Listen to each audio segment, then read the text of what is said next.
నీ దేవుడైన యెహోవా చెప్తున్నారు, భయపడకుము, నేను నీకు సహాయము చేతును, సహాయము నీ కుడి చేయును పట్టుకుందును. ఎవరు చెప్తున్నారు?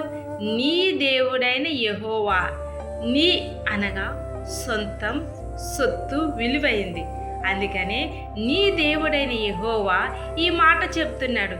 ఎవరు సహాయం చేసినా, ఏ మనుషుడు సహాయం చేయకపోయినా దేవుడు సహాయం చేస్తానంటున్నాడు.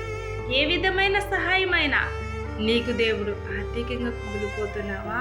అప్పులని ఒత్తుల్లో పడి నలిగిపోతున్నావా?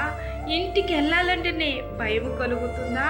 వ్యతిరేకతల వల్ల కుటుంబంలో సమాధానం లేదా? తల్లి బిడ్డగా మనశ్శాంతి లేకుండా ఇదివరకున్న ప్రేమ కుటుంబంలో లేదా? అయితే నీతోనే దేవుడు చెప్తున్నాడు, నీతోనే దేవుడు ఈరోజు మాట్లాడుతున్నాడు. ఏమని అంటే, ఆయన సహాయం చేస్తానంటున్నాడు.